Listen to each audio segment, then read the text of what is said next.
할렐루야. 늘 저를 사랑을 많이 해주셔서 몸둘 바를 모르겠습니다. 성광교회를 생각할 때마다 제가 가장 힘들고 어려웠을 때 우리 조수문 목사님을 만나고, 또 가장 또 힘들어 있었을 때에 여러분들이 저희 가정을 위해서 기도해 주시고, 또 물질로 후원해 주시고, 또 이번에 내려올 때도 우리 목사님이 친히 또 저희들을 여기까지 또 데려오셨습니다. 전 너무나도 행복자인 것 같습니다. 뭐 아멘 안 해주세요 이렇게 해주셔야 되는데 그래서 저는 세상적으로 봤을 때는 행복이 안 될 수도 있지만, 그러나 그리스도 안에 있기 때문에 저는 행복자라 생각합니다. 할렐루야. 네, 오늘 목사님 아침에 설교 시간에 말씀하셨잖아요. 참, 우리 자체가, 지금 이 자리에 앉아있는 자체가 기적이 아닌가 저는 생각합니다. 그래서 우리 인사 한번 할까요? 당신은 기적입니다.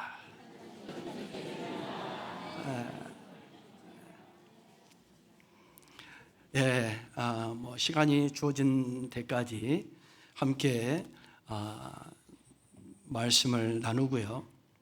이 말씀을 제가 선택한 것은요, 제가 하나님 앞에 몸부림치면서 하나님 뜻이 과연 무엇입니까? 왜 우리 아들은 이렇게 아프고 어려운 상황에 처해졌습니까?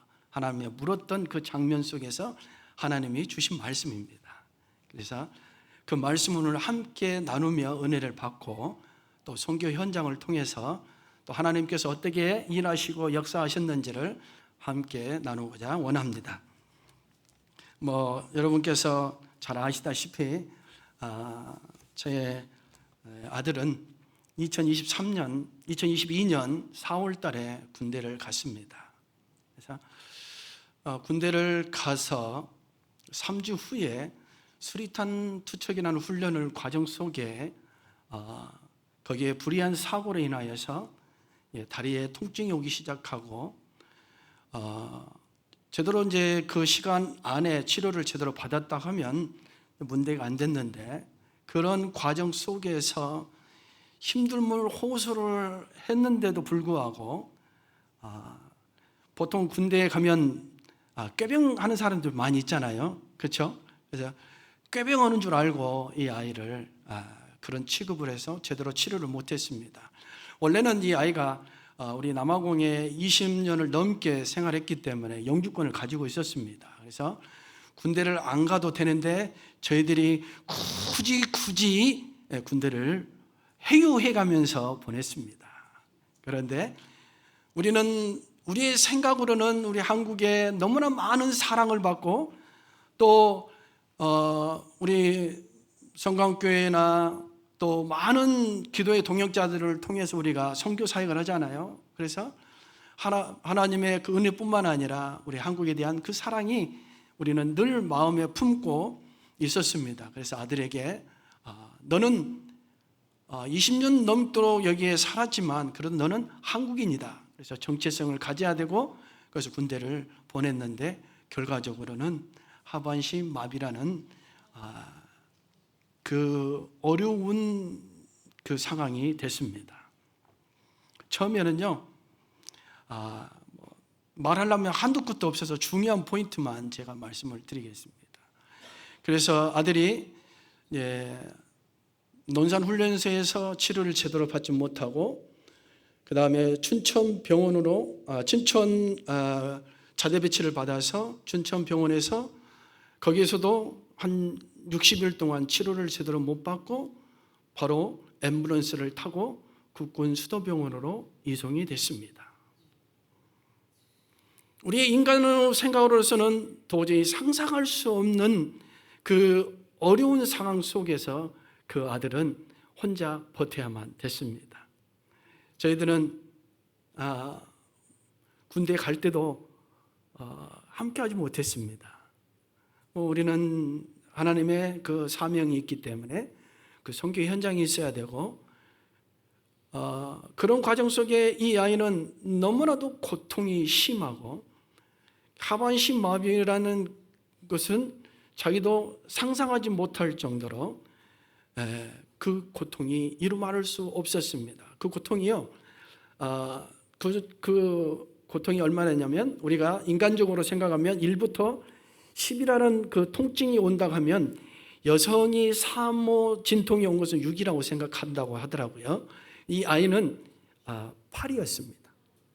그러니까 그 통증이 얼마나 심했으면 다리를 잘라버리고 싶을 정도로 그 고통이 있었습니다. 한번 얼마나 심했는지 한번 볼까요? 한번 영상 한번 볼까요? 저렇게 허리에 저 침을 한 번씩 침을 놓을 때마다 한 60침을 놓고 전기 충전을 해야지만이 그 통증이 사라졌습니다. 더 나아가 하나만 더 넘겨보실라 합니까? 그렇게 안 하니까 이 다리 온 신을 주사를 침을 맞아야 되고 주사를 맞아야 되고 그 다음에 마약성 진통제를 하루에 5번 복용 아니면 주사를 맞아야만이 그 또 잠깐 쪽잠을 잘 수가 있었습니다. 아이가 군대에서 생활하다 보니까 군대에 규칙이 있어서 늘 그 안에 규칙에 따라서 생활을 할 수밖에 없었습니다. 그래서 이 아이가 일반 병동이 아니라 중환자실에 있다 보니까 중환자실은 늘 아픈 사람, 아주 중환자가 오는 거예요. 이게 자기가 좀 자고 싶은데 자려고 하면 다른 쪽에서 소리를 지르고 울고 그러니까 이 아이가 잠을 제대로 못 잔 거예요. 고통 때문에 잠을 못 자고 또 다른 사람으로 인하여서 잠을 못 자고 그러다 보니까 이 아이가 이루 말할 수 없는 그 고통을 참고 살아왔던 거예요. 그래서 제 딸이 아들하고 같이 있었거든요. 그런데 이 딸이 오빠가 아프다고 그래서 한번 면회를 갔습니다. 국군 수도병원에 갔는데 오빠가 휠체어를 끄고 오는 거 보고 이 아이가 놀란 거예요. 그러니까 이 아이는 부모가 선교사니까 만약에 이것을 알리면 그 모든 것을 놓고 올 줄 알고 이 아이는 절대로 말을 안 했어요. 그 고통으로 혼자 견뎌야만 했습니다. 옆에 있었으면 우리가 좀 도와주기도 하고 힘이 되어줄 수 있었는데 그렇지 못했습니다.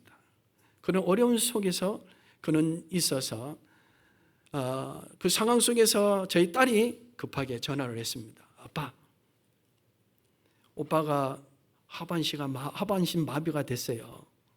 저희들은 그 말을 듣고 급하게 왔는데 이제 면회를 왔는데 휠체어를 끄고 나오는 그 순간에 좀 세상적으로 말하면 억장이 무너졌고 우리는 선한 마음으로 한국에 보냈는데 그 군대를 보냈는데 결과적으로는 이 아이가 하반신 마비됐다는 거예요. 도저히 이해가 안 되고 하나님 이 아이가 이렇게 된 그 원인이 무엇입니까? 우리의 죄 때문입니까? 하나님의 말씀을 내가 듣지 않아서 그렇습니까? 제 생각은 하나님의 앞에 제가 서원해서 모든 것을 다 떨쳐버리고 제가 젊은 나이에 하나님 앞에 서원해서 그 젊은 나이에 내가 남아공에 가서 20몇 년 동안을 하나님의 일을 나라를 위해서 헌신하고 있었는데 Why me? 왜 접니까? 이해할 수가 없었습니다. 그리고요, 더 이해할 수 없었던 것은 이 아이가 그 고통 속에서도 자기를 걱정한 것이 아니라 저희를 걱정했다는 거예요. 참 그것을 들었을 때 아버지로서의 할 수 있는 것이 아무것도 없었습니다. 제가 그 옆에 지켰거든요. 이 아이가요, 통증이 오기 시작하면요, 경직이 오기 시작합니다. 경직이 오면 이 다리가 뒤틀리거든요. 그러면 이 아이는 아버지 좀 가서 쉬세요. 그렇게 말을 해요. 그것은 이제 통증이 오기 시작하는 단계입니다. 그 모습을 보여주기 싫어서 그랬습니다. 그럴 때 하나님 앞에 무릎을 꿇지 않을 수가 없었습니다. 하나님, 이 아이를 분명히 하나님께서 뜻과 경륜이 있어서 택하시고 이 한국 땅에 보내주시고 군대를 보냈을 텐데 하나님께서는 어떤 계획을 가지시고 어떤 뜻이 있습니까? 또 저희들에 대한 하나님의 의지가 무엇입니까? 하나님 앞에 몸부림치고 기도 안 할 수가 없었습니다. 이제 군대 국군 수도병원을 보면요, 수도병원이 있고 그 다음에 옆에 보면 교회가 있습니다. 거기에서 무릎을 꿇고 기도하는 그 과정 속에 주님께서 말씀하시더라고요. 항상 기뻐하라. 쉬지 말고 기도하라. 범사에 감사하라. 이것은요, 상상을 뛰어넘는 하나님의 말씀이었습니다. 주님, 이 상황에서 제가 기뻐할 수가 있습니까? 이 상황에서 제가 감사할 수가 있습니까? 제가 하나님 앞에 반문했습니다. 주님, 저 못하겠습니다. 그랬더니 하나님께서 이 아이는 너의 아들이 아니다. 나의 아들이다. 너가 품고 있으면 이 문제가 해결이 안 되지만 나에게 맡기면 내가 모든 문제를 해결하실 것이다. 할렐루야. 하나님의 그 뜻을 이해하니까 그때부터 마음에 평안이 찾아오고 그때부터 어떤 상황이든 그게 중요한 것이 아니라 어떤 환경이 중요한 것이 아니라 내가 어디에 있느냐가 중요하더라고요. 항상 기뻐하라. 정말 여러분 기뻐하시길 바랍니다. 어떤 상황이 여러분에게 온다 할지라도 그 상황이 여러분을 무너뜨리지 않습니다.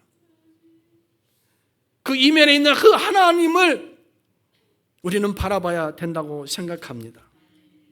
그런데 이 아들이 뭐라고 하는지 아세요? 이제 군대에서는 더 이상 할 수가 없어서 더 이상 치료의 그 방향성을 잡지도 못하고 그래서 이 아들이 작년 9월 26일에 제대를 했습니다. 제대를 해서 이 아이가 어떻게 말하는지 아세요? 아버지, 저 남아공에 가고 싶어요. 자기 고향이잖아요. 얘는 한국이 고향이 아니라 남아공이 고향이에요. 어떻게 보면 그의 인생은 거기서 살았죠. 얼굴은 한국 사람인데 그의 가치관과 그의 마인드는 미국 그 백인들의 그 문화에 속에 살았기 때문에 흑인들의 문화에 속에 살았기 때문에 그 문화를 가지고 있습니다. 그래서 그 상태를 지금 현 상태는 도저히 갈 수가 없어요. 이 아이가 뭐라고 하는지 아세요? 아버지, 제가 지금도 통증이 심하고 비행기 타도 통증이 있을 거고 그래도 저는 뿍뿍 기어서라도 제가 가고 싶습니다.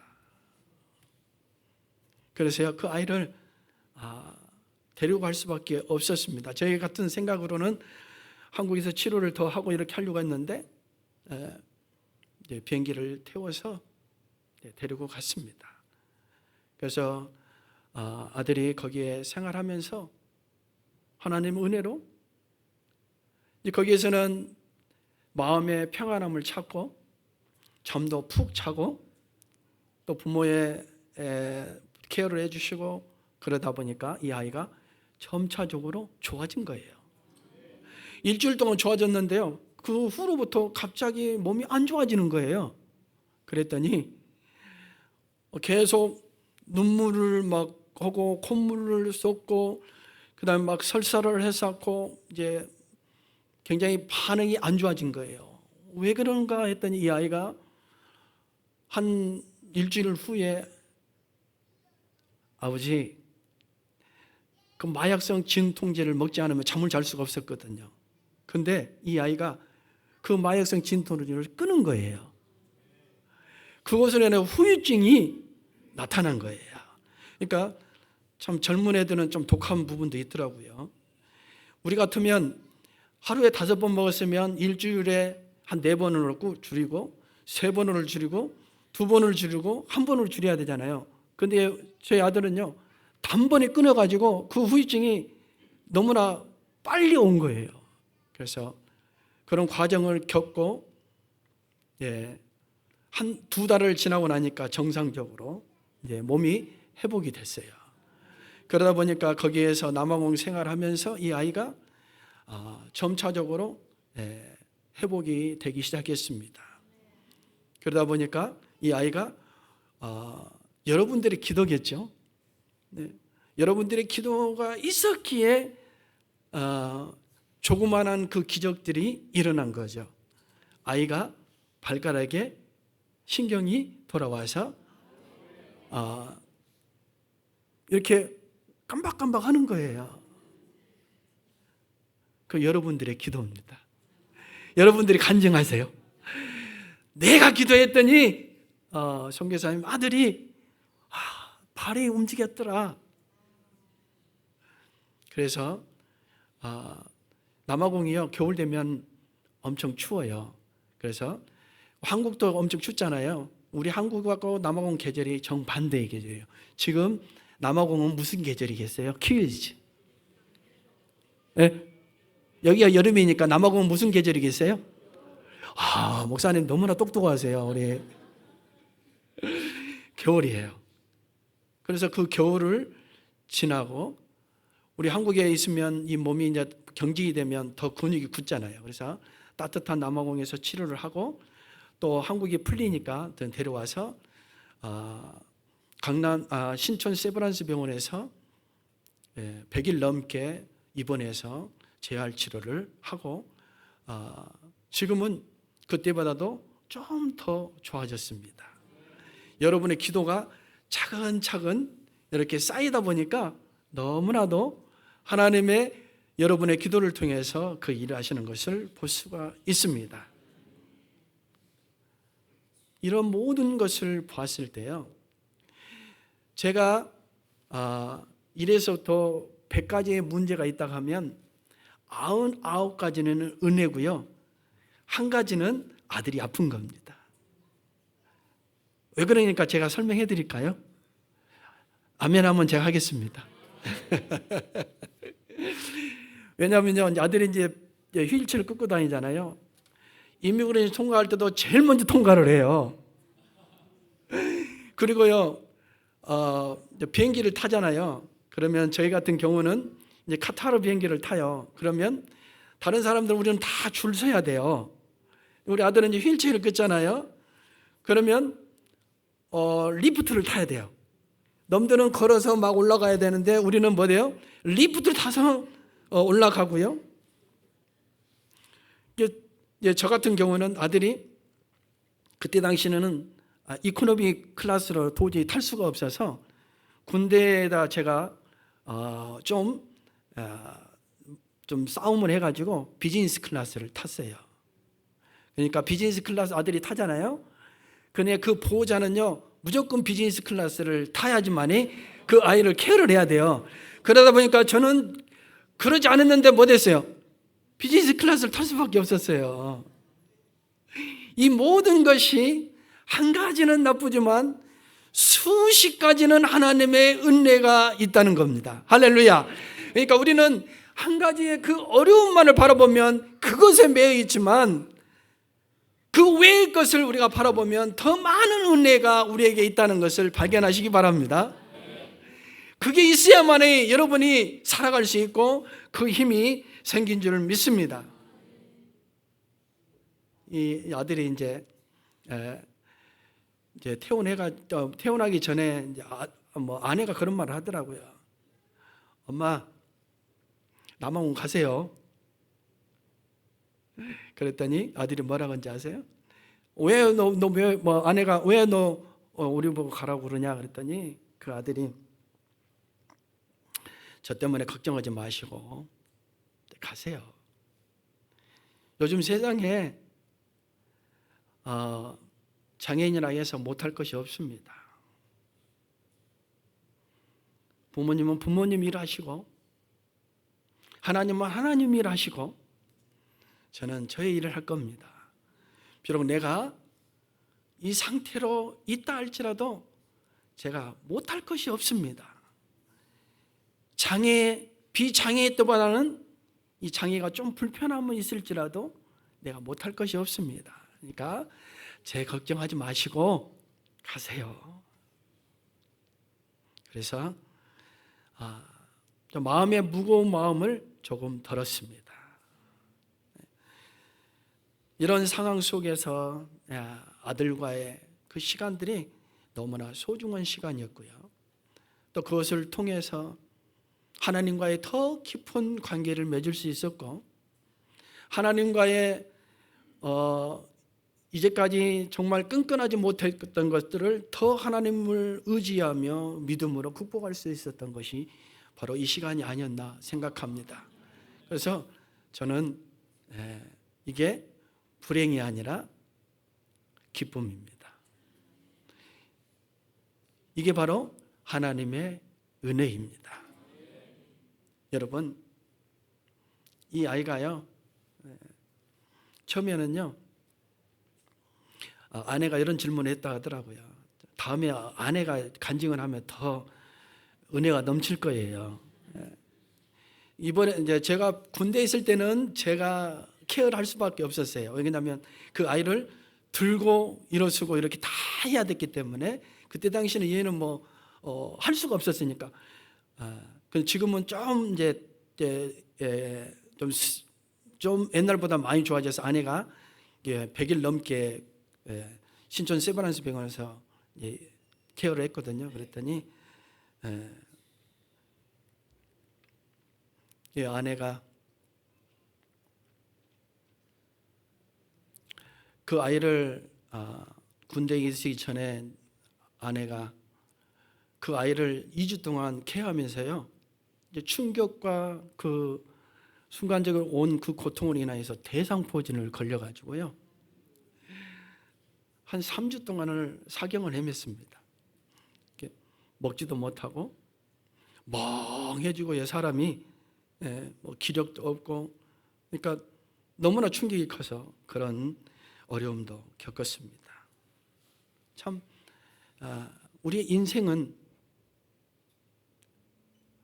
나쁜 것만 생각하면 한없이 나쁘고요, 그 이면에 하나님이 함께함을 아는 자는 그 이면에 하나님을 바라보며 승리할 수가 있습니다. 어느 날은요, 어떤 선교사님이 아들을 잘 보세요. 그 아이가 잘 지내는가. 우리는 그 뜻을 몰랐어요. 그분이 어떤 의미로 말했냐면요, 이 젊은 나이에 잘못하면 다른 생각을 한다는 거예요. 무슨 말인지 아시겠죠? 그렇죠? 그런데 아내가 물어봤대요. 너 힘들 때 죽고 싶은 마음 없었니? 그랬더니 그런 마음이 있었대요. 너무나 고통이 심하고 이 상황을 이해를 못하고 어려움에 처했을 때 그런 마음이 들었다는 거예요. 그런데 그 아들이 내가 만약 자살하게 되면 엄마 아빠는 어떻게 할 것인가, 그런 생각을 들고 바로 접었다 하더라고요. 여러분, 극한의 고통이 온다 할지라도 하나님은 우리 곁에 함께 하십니다. 그 하나님은요, 과거에 있는 하나님, 현재에 있는 하나님, 미래에 우리와 함께 하신 하나님입니다. 그 하나님은 여러분과 늘 동행하고 계십니다. 그 하나님을 우리는 의지해야 됩니다. 그래서 사도 바울은 이렇게 말합니다. 주 안에서 항상 기뻐하라. 다시 말하노니 기뻐하라. 어디 안에서? 주 안에서. 주님을 떠나면 기쁨이 없습니다. 이 기쁨은요, 내가 갖고 싶어서 갖는 것이 아니라 누가 주시기 때문에, 주님이 주시기 때문에 주 안에서 항상 기뻐하라. 예수 그리스도 안에서 너희를 향하신 하나님의 뜻이니라. 누구 안에서? 그리스도 안에서. 그 하나님이 여러분과 함께 하십니다. 힘들고 어려우십니까? 포기하지 마십시오. 하나님은 여러분 곁에 있으십니다. 그래서 어떤 힘들고 어려운 부분이 있다 할지라도 여러분이 힘내시고 또 그분과 함께 동행하는 인생길이 되기를 바랍니다.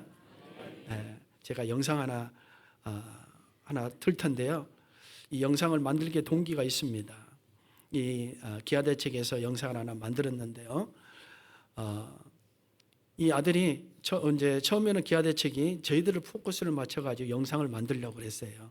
그래서 그랬는데 아들을 이제 아픈 부분을 위해서 좀 이제 영상을 같이 기아대책에서 만들기를 원했어요. 그런데 아들이 싫다고 하더라고요. 그래서 그러면 선교사님을 하고 아들은 조금만 이렇게 하려고 했는데 아들이 영상을 찍기 전에 한 이틀 전에 그렇게 말했다고 합니다. 이 영상을 해도 괜찮다고, 나를 위해서 기도하고 많은 사람들이 나를 위해 걱정하고 제가 일일이 그 사람들의 감사의 표현을 하지 못하지만 이 영상을 통해서 지금 잘 치료받고 하나님의 은혜로 살아간다는 것을 보여주기 위해서 이 영상을 만들게 됐습니다. 이 영상을 한번 보시고 앞으로 이제 해야 될 일이 많이 있습니다. 그래서 법적으로 이제 보훈청에다 신청했는데 그 보훈청이 안 됐어요. 그래서 법적으로도 싸움을 해야 되고 또 이 아들이 좀 안정을 되기 위해서는 집을 또 안정할 수 있도록 집을 마련해 줘야 되고 그래야지만 저희들이 또 선교지에 갈 수가 있습니다. 그래서 그런 걸 놓고 여러분들이 기도해 주시고 영상 한번 보겠습니다.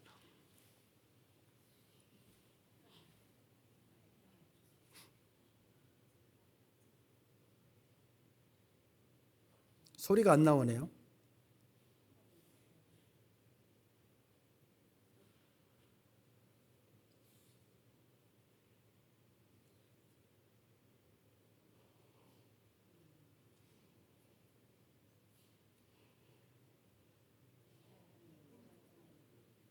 잘생겼죠?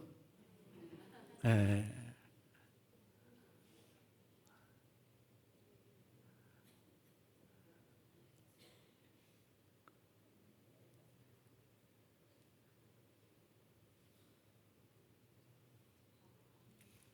나중에 시간 되면 한번 소리 들으면서 보시기 바랍니다.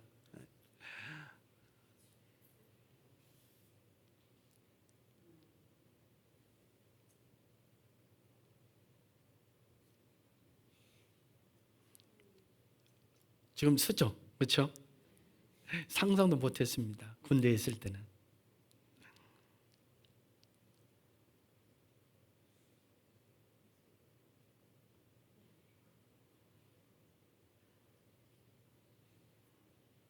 네. 다음 기회에 한번 보시기 바랍니다. 그러면 잠깐 선교 보고를 하겠습니다. 선교 보고 영상은 말고요. 파워포인트로 한번 띄워주시기 바랍니다.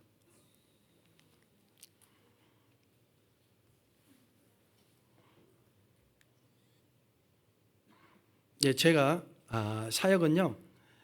우리 남아공에 제가 살고 있는 노스웨스트하고 프리스테이트라고 있는데 우리 한국으로 말하면요. 경상과 그 다음에 대구입니다.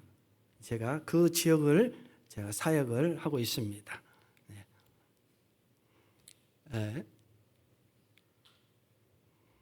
제 사역은 쿠마 그레이스 교회 임마누엘 교회 여러분 잘 아시죠? 농장학교 그 다음에 신학교 등을 사역을 하고 있습니다. 안 넘어가네요. 네. 남아공이 실업률이 지금 전 세계에 굉장히 어려운 상황이 있지만 실업률이 몇 프로 돼 있어요? 34.9%입니다. 그래서 이것은 전체적으로 퍼센테이지로 내어줬지만 그러나 좀 세분화되면 여기에 보면 이스턴 케이프라는 데는 몇 퍼센트냐면요, 47.4%입니다. 거의 50%가 2명 중 1명은 일자리가 없다는 거예요. 그래서 그로 인하여서 남아공이 너무나 어려운 상황에 있습니다. 그래서 이렇게 뭐 페인트 칠한다든가 그다음에 플럼버 일을 한다든가 그다음에 가든 일을 한다든가 여러 가지 빌딩 한다든가 그 일들을 하고 있습니다. 남아공의 겨울입니다. 굉장히 춥겠죠. 얼어요, 얼어. 영하 5도까지 내려갑니다.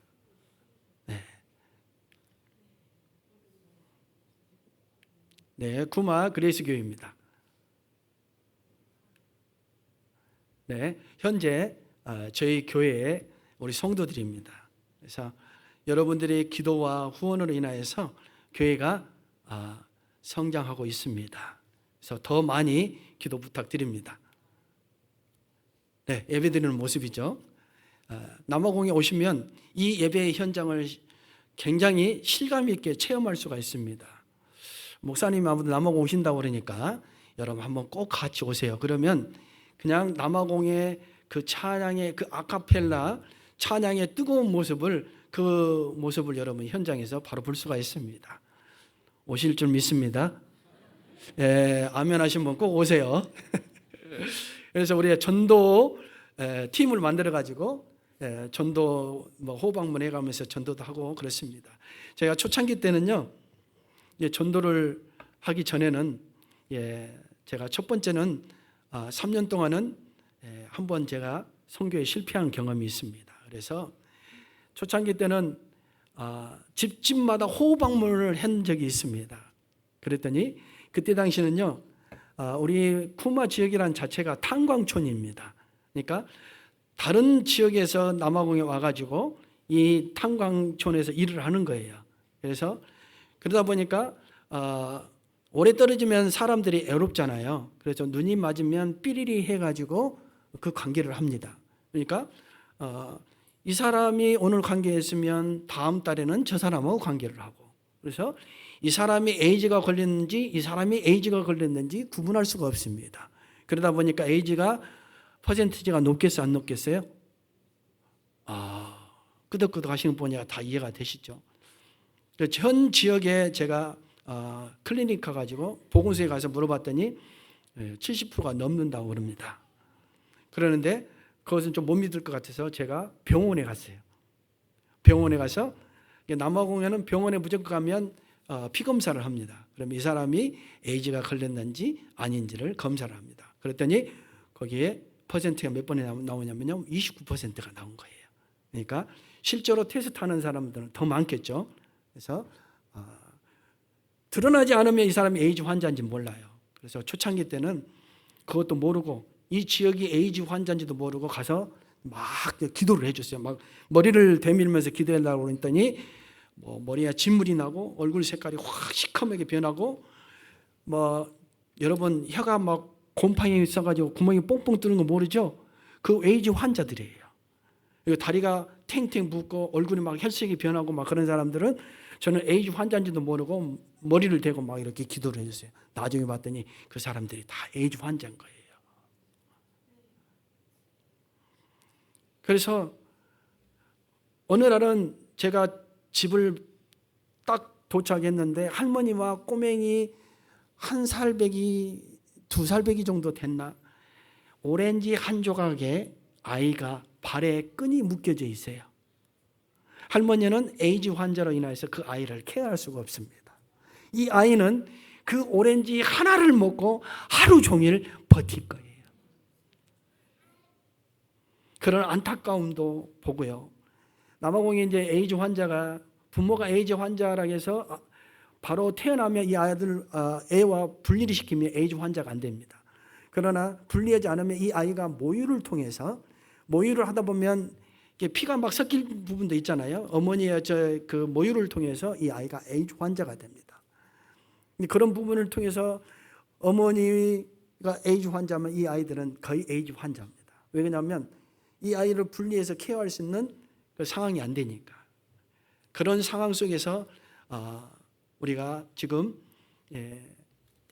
지금 전도 팀을 만들어서 나누어서 전도 대회를 나가고 그렇게 하고 있습니다. 그 영혼들이 비록 육체적으로는 질병이 있지만 하나님을 만남으로 인해 새로운 인생을 살아갈 수 있도록 그렇게 하고 있습니다. 네. 이게 뭐예요? 라면 모르시나요? 이게 남아공에서 라면을 보니까 좀 새삼스럽게 느껴지죠. 이게 라면을 K푸드로 해가지고 이게 요즘에 우리가 한국이 무진장이 잘 알려졌잖아요. K팝으로 인하여서. 그래서 우리나라 문화를 좀 알리기 위해서 제가 이렇게 라면을 우리 성도들에게 선물도 하고 그랬습니다. 그랬더니 우리 라면이 굉장히 맵잖아요. 야, 이거 먹을 때 굉장히 조심해야 된다.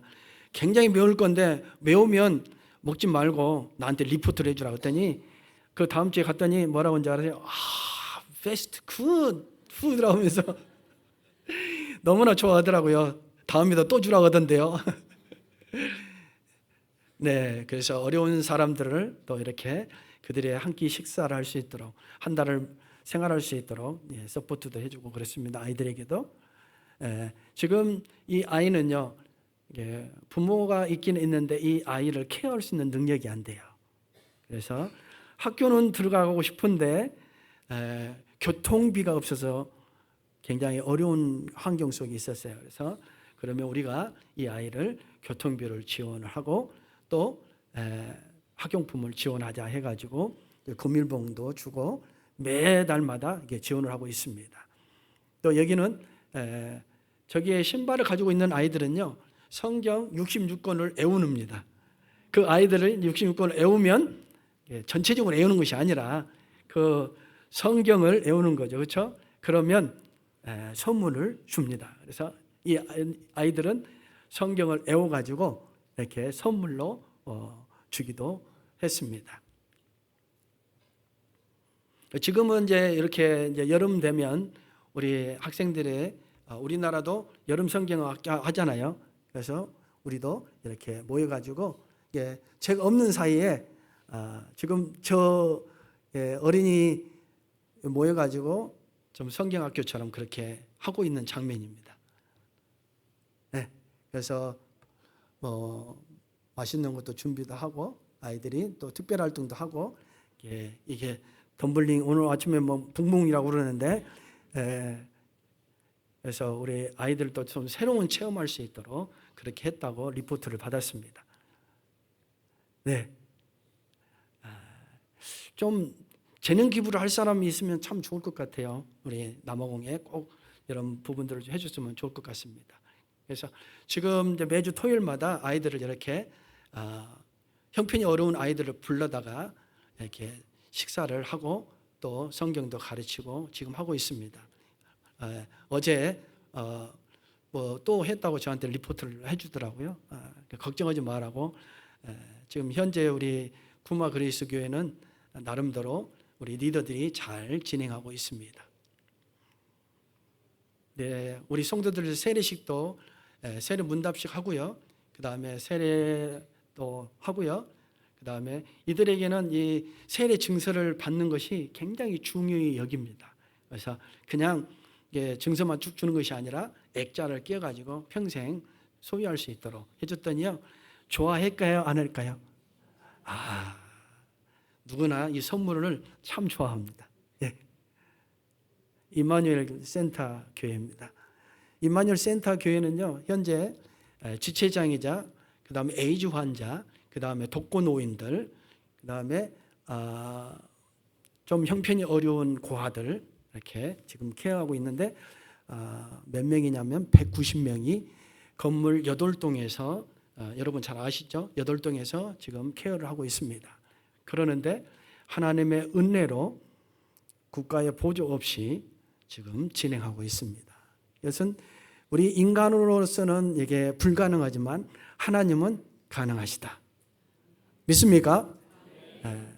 때로는 필요할 때는 또 하나님께서 필요를 따라 공급해 주시고 또 우리 성광교회에서도 교회를 리모델링할 수 있도록 서포트해 주셨잖아요. 그래서 거기 안에서 또 교회도 드리고요. 교회 예배도 드리고 여기가 지금 교회에서 그때 리모델링할 수 있도록 서포트 해줘가지고 교회를 아주 멋지게 리모델링 굉장히 좋죠. 이렇게 그냥 이 상태로 보지 마시고요. 현장에 와서 보면요. 더 놀랍습니다. 어떤 의미인지 아시죠? 예. 사진으로 보는 것보다. 예. 여기 보면요. 저런 뭐 굉장히 어려운 지체장애자들 중간에 있는 사람은요. 얘가 이제 정신을 제대로 못 차리니까 늘 바깥으로 막 뛰쳐나가는 거예요. 그래서 뛰쳐나가지 못하도록 가다 놓은 상태입니다. 저게. 예. 그래서 컨트롤하기 위해서. 그 다음에 저희 아내가 지금 저렇게 하고 있는 게 뭐냐면 갑자기 저 나무 이름이 생각이 안 나네. 피칸넛 나무거든요. 지금 심은 지가 5그루 심었는데 지금 한 8년 됐어요. 이제 열매가 맺었습니다. 그 센터에다 심었거든요. 그래서 올해 내가 안 나왔으면 분명히 저것을 제가 따먹었을 텐데 그렇지 못한 게 좀 아쉽습니다. 예, 다음에 오게 되면 같이 아마 그런 시간을 갖지 않았을까. 그래서 임마누엘 센터에도요 이렇게 성가대도 조성을 해가지고 하고 있습니다. 찬양을. 네, 기도도 이들에게는 늘 필요합니다. 육체적으로 어려운 부분에 있어서. 네, 매일 아침에 일어나면 수업을 끓여주고 점심 저녁 이렇게 30세끼를 190명을 여러분은 대단하시네. 이해를 하시는 것 같아요. 와 하는 것 보니까 190명을 매일 해요. 힘들겠죠, 그렇죠? 여러분 마음의 소원을 가지시고 기도해 주시기 바랍니다. 네. 이게 보세요. 빨래하는 것도요. 워낙만 해요. 190명을 한다니까 오직 하겠어요, 그렇죠? 예. 그러는데요. 나름대로 다 좋아합니다. 이게 뭐예요? 이게 저희들이 이제 살아야 되잖아요. 그렇죠? 우리 한국 사람은 무엇을 먹어야 돼요? 김치를 먹어야 돼요. 예? 그래서 저희 아내와 이게 남아공에 우리 한국에 씨를 가지고 와가지고 저렇게 씨를 해서 지금 무를 수확하는 장면입니다. 그래서 무를 수확해가지고요. 우리 한국 사람한테 그것을 팔아요. 우리 선교사님들이나 또 한국에 있는 사람들을 팔아가지고 그 수입을 우리 사역자한테도 주기도 하고 그렇게 하고 있습니다. 농장학교입니다. 여기는 농장학교는 빨리빨리 하겠습니다. 농장학교는 지금 현재 350명이 370명이 농장학교를 하고 있습니다. 그래서 거기는 유치부부터 초등학교 7학년까지 350명이 교육을 받고 있습니다. 그래서 그 안에서 아이들이 교육을 받고 있고요. 지금 현재 저희들이 이제 클럽 활동을 기독교 클럽 활동을 해가지고 그 아이들을 교육을 시키고 때로는 팔찌나 목걸이를 만들고 그 다음에 가락지를 만드는 그런 시간을 가져서 지금 그렇게 하고 있는 장면입니다. 그래서 다 완성돼 가지고 이렇게 기쁨을 나누고 있습니다.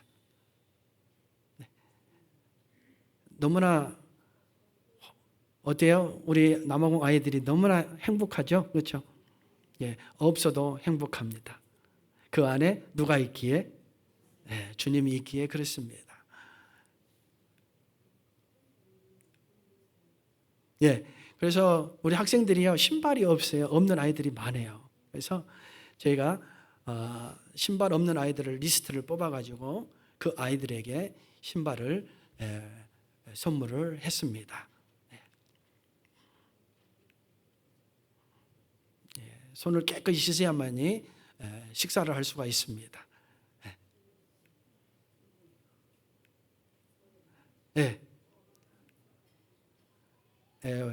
헤세드 신학교 졸업했던 것을 봅니다. 파리스와 사슬버그 두 지역에서 지금은 현재 제가 없는 중에도 지금 현재 신학교가 운영되고 있습니다. 신학교는 2014년에 시작해서 현재까지 5회까지 졸업을 해서 100여 명이 졸업한 상태에 있습니다. 그래서 제가요 공부 잘하게 생겼어요? 못하게 생겼어요? 아니요. 저 공부 무진하게 싫어하거든요. 근데 하나님께서 공부할 수 있는 길을 열어주시고, 제가 공부 못하니까요, 또 공부 잘하는 사람 붙여주셔가지고요, 제가 그래도 이 신학교 박사학위를 받았습니다. 그런데 안 하셔도 돼요. 이것은 제가 한 것이 하나님이 하셨기 때문에. 근데 이 박사학위를 가지고 목회자들의 접촉할 때 너무나도 쉬운 거예요. 우리 한국 그 학위를 가지면 이 사람은 잘 모르잖아요. 근데 현지에 있는 이 포츠스트럼 대학이 유명하거든요. 그러니까 그들이 인정을 해주고, 제가 이제 목회자들을 만나서 미팅을 하고 브리핑을 하고, 왜 그 신학교가 필요한가를 어필을 할 때 그 사람들이 이해를 하고 제 말을 경청하게 돼요. 그래서 신학교를 오픈하며 또 그들이 2년 동안을 공부를 하고 졸업을 하면 이렇게 졸업식을 합니다.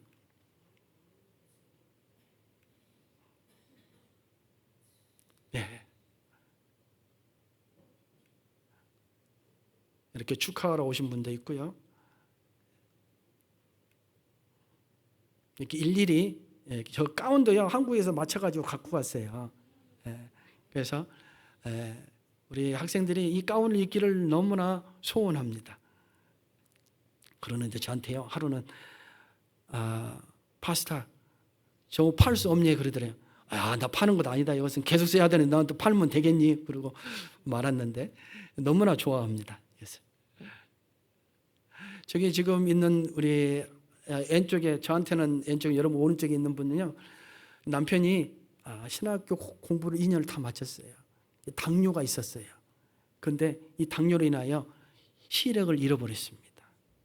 그래서 졸업은 했지만 참 안타까운 일이 있었습니다. 네. 우리 신학교와 우리 또 가르치는 교수들과 함께 찍었던 장면입니다. 지금은 그 신학교가 아직은 이제 제가 가서 오픈을 해야 되는데 그렇지 않아서 이 신학교가 이제 파리에서만 지금 신학교 오픈돼서, 또 우리 한국 또 라면을 우리 교회만 주물 수가 없어서 우리 신학생들한테도 공급해 주었습니다. 사설버그 교회, 여러분들이 후원해 주셔서 건축이 마무리돼서 예배드렸던 그 장면들을 볼 수가 있습니다. 이렇게 10m, 20m 이렇게 완공된 모습입니다. 네. 그래서 지금 현재는 저기에서 교회를 세웠던 목적이 신학교를 운영하기 위해서 했는데, 제가 여기 나와 있는 부분에 있어서 지금 할 수 없으니까 방과 후 수업을 하고 있습니다. 그래서 지금 아이들과 함께 지금은 신학교보다도 방과 후 수업을 지금 진행하고 있습니다. 방과 후 수업 하는데 한 40명 정도 그 아이들을 케어하고 있습니다. 여러분 다 아시다시피 꼭 사역들을 이해를 하시죠, 그렇죠? 그래서 여러분들이 꼭 기도해 주시고요. 저는 여러분의 사랑을 먹고 삽니다. 여러분들이 기도가 있으므로 삽니다. 여러분들의 또한 후원으로 인하여서 저희들은 또한 생활을 합니다. 모든 것이 우리는 그리스도 안에서 하나 된 사람으로서 우리는 살아야지만이 서로 살아갈 수가 있습니다. 그래서 저도 여러분들을 위해서, 우리 성강교회를 위해서 열심히 기도하겠습니다. 또 여러분도 우리 남아공과 저희 가족을 위해서 기도 부탁을 드립니다. 네, 기도하겠습니다.